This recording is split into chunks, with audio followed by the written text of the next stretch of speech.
এটা বাচ্চাদের জন্য। বাচ্চারা তুলে থাকো। ও একটা ফল্ট করছে, ওরে কিভাবে তুমি মারবা? কি ব্যাপার গাইস, এটা কি ম্যাগি মনে হয়? আসলে আমি বুঝতে পারি না তোমাদের সত্য মেনে নিতে তো কিসের কষ্ট। আসলে ম্যাগিকে ম্যাগি মনে করার কি আছে ভাই, এটা তো প্রফেশনাল ম্যাগি। ও একটা ফল্ট করছে, ওরে কিভাবে তুমি মারবা? ইস, তোর মায়ের মাইন্ডসেটটা যদি এমন হতো যে রাতে তুই এই দুনিয়ায় আসছিস সেই দিন যদি তোর বাপ মায়ের মধ্যে ওই মন মালিন্যের সৃষ্টি হইতো, কতই না ভালো হতো। मारो हमको जिंदा मत छोड़ो सालो। हम कोई मंदिर का घंटा है कि कोई भी आके बजा जाता है।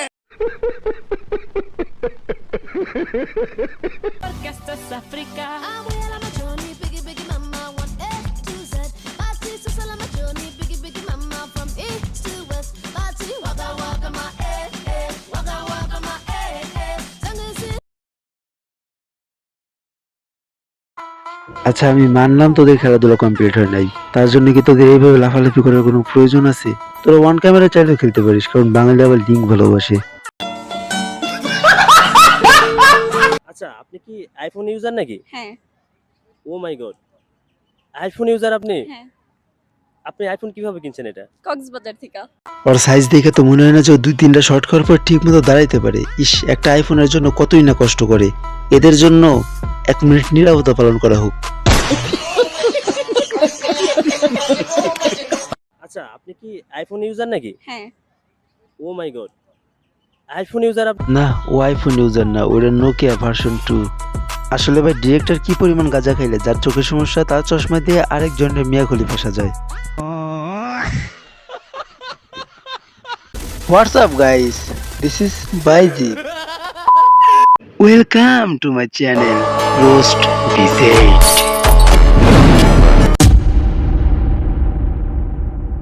তুমি পড়াশোনা করছো এখন কিসে, কোথায় আছো? হার্ট অ্যাটাক করবা না তো? না। ওকে, 9-এ। আচ্ছা 9-এ, মানে তুমি কি স্কুলে অনেক পরে ভর্তি হয়েছিলে এমন কিছু? না, ব্যাপারটা হচ্ছে আমি ইংলিশ মিডিয়ামে যখন ছিলাম, সো কেজি 1 এই 2 বছর আমার গ্যাপ পড়ে গিয়েছে। আচ্ছা। তো যেই কারণে আসলে এখন আমার 10-এ থাকার কথা ছিল, বাট আনফরচুনেটলি। আসলে প্রত্যেকটা ম্যাগি তাদের বয়স গোপন রাখে অথবা কমায় রাখে যাতে তাদের কাস্টমার কমে না যায়। আচ্ছা কিছুক্ষণের জন্য ধরে নিলাম যে তুই 9-এ পড়িস আর তুই 2 বছর গ্যাপ গেছে, তাহলে 9 আর দিয়ে 10 কেমনে হয়? আসলে আমার তো মনে হয় না যে তুই 30 বছর বয়সেও 10 পাস করতে পারবি। कौन है ये लोग? कहां से आते हैं ये?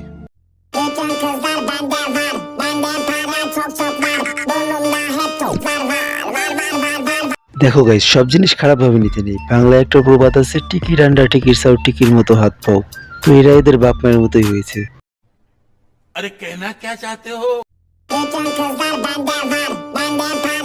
আসলে এই মেয়েটা হচ্ছে একটা প্রফেশনাল ম্যাগি যে টাকার বিনিময়ে নিজের নিচ তলার উপর তলা ভাড়া দেয়, তাই খুঁজতেছিল চাবি।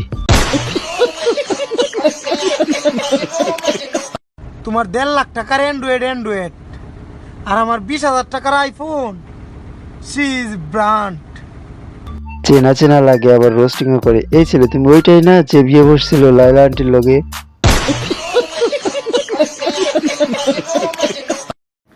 লালা এতদিন পর তোমার হেয়ার কাটটা অনেক সুন্দর হয়েছে, জাস্ট এক্সেলেন্ট। আসলে অনেক সুন্দর লাগতেছে, পুরো মর্দা গাজির মতো। তোমাকে এখন গুলশানের ভাবি লাগছে। আমি তো গুলশানের ভাবি। ও ভুলে গেছি। এখন গাড়ি নিয়ে বের হব। ওকে, বুঝছো? কাকে খুঁজবা? দেখি ইয়াং।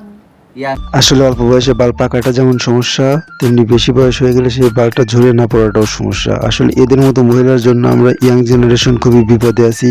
বাংলাদেশ সরকারের দৃষ্টি আকর্ষণ করছি, আমাদেরকে নিরাপত্তা দিন। এতদিন ভাবতাম পৃথিবীতে সবচেয়ে কঠিন কাজ হচ্ছে টাকা ইনকাম করা। আজ থেকে নতুন অভিজ্ঞতা হলো। আমার পার্সোনাল অপিনিয়ন, নিজস্ব মতামত অনুযায়ী বলতেছি, পৃথিবীতে সবচেয়ে কঠিন কাজ হচ্ছে মানুষ চেনা। কি গাইস, চেনা চেনা লাগে?